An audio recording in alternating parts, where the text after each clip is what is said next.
de votre vie où vous aurez l'occasion d'entendre une information non censurée. Ce que j'ai à vous dire est très important. J'ai dû tuer beaucoup de monde et je serai moi-même tué pour vous transmettre ce message. J'ai dû prendre la décision de faire passer votre intérêt avant ma propre vie. Je le fais d'abord pour vous. Pour que vous vous réveilliez et que vous changiez. Mais avant de vous dire ce que j'attends de vous, je vais vous donner les faits. Et ce sont vraiment les faits. La NSA enregistre tous les coups de fil, les emails, les textos sur la Terre, les gens comme Snowden ou Assange qui nous donnent les infos nécessaires pour protéger la démocratie sont traqués et persécutés par le gouvernement des États-Unis. Ce gouvernement a été fondé par les riches. Il aime maintenir le peuple dans le noir, dans l'ignorance, à un niveau intellectuel infantile. Il s'assure que le peuple est occupé à faire de l'argent pour survivre, qu'il s'occupe de sa famille, de sa maison, de son jardin. Ils veulent faire croire aux gens qu'ils sont libres, qu'ils ont le choix de faire ce qu'ils veulent. Mais ils ne peuvent pas. Les personnes qui vous représentent sont payées pour que vous restiez dans votre bêtise, dans votre petit monde bien fermé sur lui-même. Comment se fait-il qu'il n'y ait pas de législation sur les armes à feu alors qu'il y a un massacre tous les mois? Aux États-Unis, il y a 11 000 morts par arme à feu tous les ans. En Angleterre, seulement 300. Pourquoi?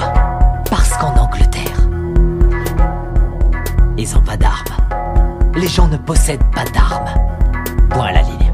Ce que j'ai fait par le passé et ce que je suis en train de faire n'est qu'une conséquence de l'absence de législation. On ne vérifie même pas les antécédents des clients pour savoir s'ils ont un passé criminel. Simplement parce que 50% des sénateurs sont payés par les marchands d'armes.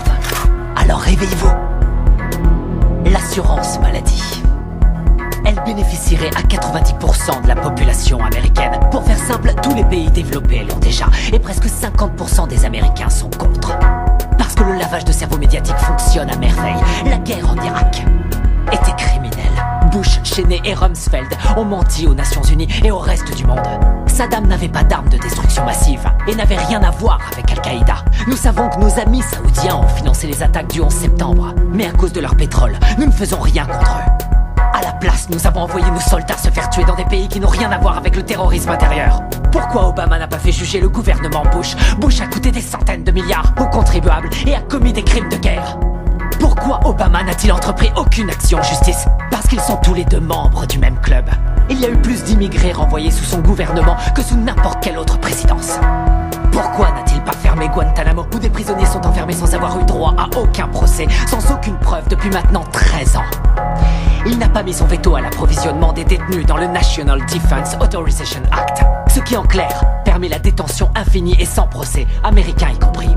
Nous avons une crise constitutionnelle aux États-Unis. Nous avons un État voyou, un État qui viole toutes les lois internationales, qui viole la Magna Carta, charte qui définit depuis 800 ans ce que nous appelons justice. Obama devrait être jugé pour ça et il devrait aller en prison. Les prisons, justement. Aux États-Unis, nous sommes 5% de la population mondiale et nous avons 25% de la population carcérale mondiale. Les gens vont en prison pour 10 grammes de cocaïne. La moitié des prisonniers est enfermée pour détention de drogue et la très grande majorité est noire. Pourquoi cette situation absurde reste inchangée? Je vais vous le dire. Parce que Washington reçoit de l'argent du lobby des prisons pour que ça bouge pas.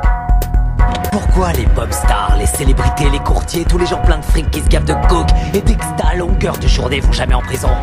Parce que quand vous êtes plein aux as, vous êtes au-dessus des lois. Regardez Lincoln, le film de Spielberg, et vous croirez que la guerre civile a eu lieu pour libérer les esclaves. Comme quoi le milliardaire Spielberg vous rend encore plus bête.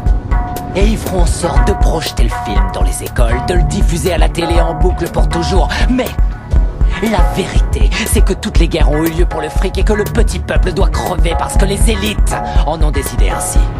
Vous regardez la télé-réalité tous les jours pour tuer le temps et vous croyez que vous êtes à la page parce que vous regardez Anderson Cooper et d'autres coquilles vides sans la moindre opinion. L'apparence est sans importance, les marques sont sans importance, les drogues sont sans importance.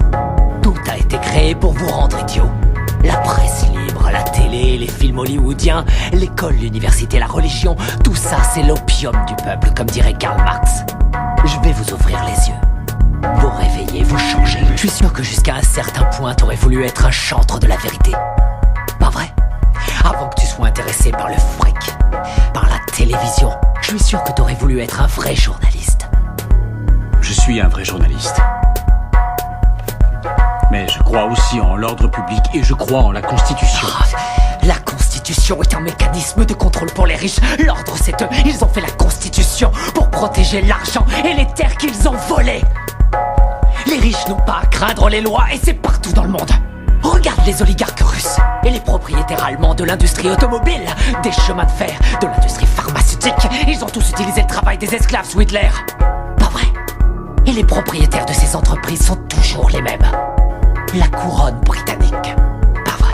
Et les nantis africains, eux, ils massacrent leur propre peuple. Ils empêchent leur pays de se développer.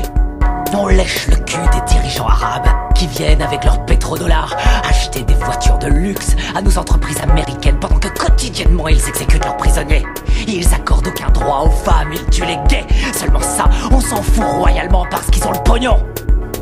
Nos grands patrons ne sont que des gangsters en costume à rayures.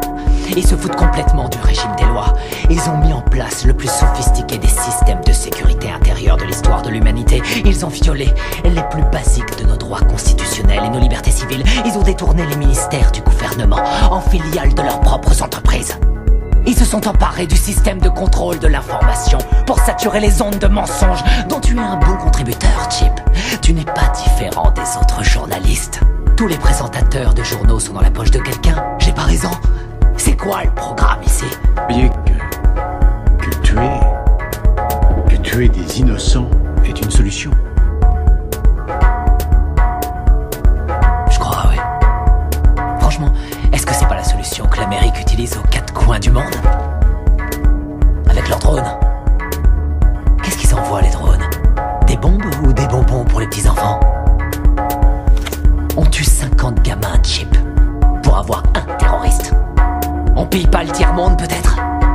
On les laisse crever de faim et crever tout court pour maintenir notre niveau de vie. La situation est grave. Les discours pacifiques ne suffisent pas. On connaît les crimes, le réchauffement climatique est une réalité. On sait que les lobbyistes ont acheté Washington, on a vu l'effondrement de la bulle financière. Mais on continue à imprimer de la monnaie pour retarder l'inéluctable. Dans 50 ans ou même avant, tout sera terminé.